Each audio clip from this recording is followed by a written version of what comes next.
Welcome to the Materials Science lecture on polymer processing methods. Today, we will explore various techniques used in the processing of polymers. By the end of this class, you will be able to identify and explain the differences in the primary polymer processing methods. Let's dive into the fascinating world of polymer processing and applications. Most polymers are supplied in particulate forms such as pellets, beads, and granulates. This form is convenient for transport, handling, blending with additives, storing, feeding, and processing. The size of these particles is typically less than a millimeter. Injection molding involves thermoplastics and some thermosets. Plastic pellets drop from the hopper into the barrel, where they are melted and injected into a mold cavity to take shape.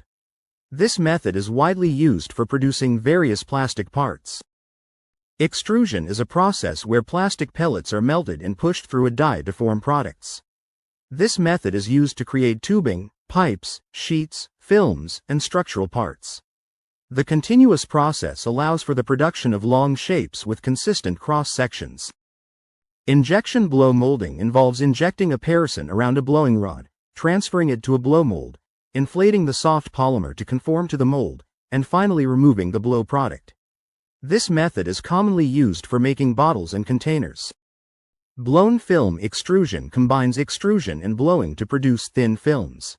The molten polymer is extruded and inflated into a tube, which is then drawn upward and expanded. This method is used to create bags, films, and sheets with uniform thickness. Vacuum thermoforming involves heating a plastic sheet until it softens and then forming it over a mold using vacuum pressure. This method is used to create various products, including packaging and automotive parts.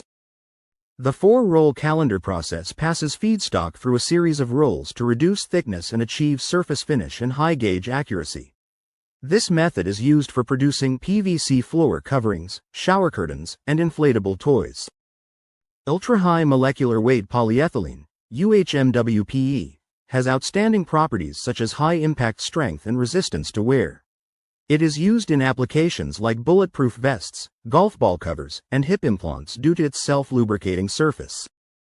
Fibers for ropes, textiles, and composites are formed by melt spinning or wet spinning. These fibers have high modulus, strength, and crystallinity, making them suitable for various applications.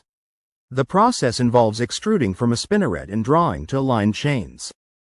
Now, let's test your understanding with a matching exercise.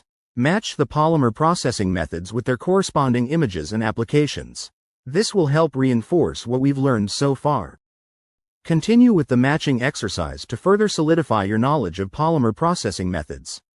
This interactive activity is designed to enhance your learning experience. As we wrap up, remember the key learning objectives: identifying and explaining the differences in primary polymer processing methods. Reflect on what you've learned and how it applies to real-world applications. Thank you for watching. Please like, share, and subscribe to this channel. Leave a comment below the video to share your thoughts and let us know what you learned and what topics you'd like to explore further. This presentation contains copyrighted material used under the Fair Use Doctrine for educational purposes. All rights belong to their respective copyright holders. Links to relevant resources are provided in the video description.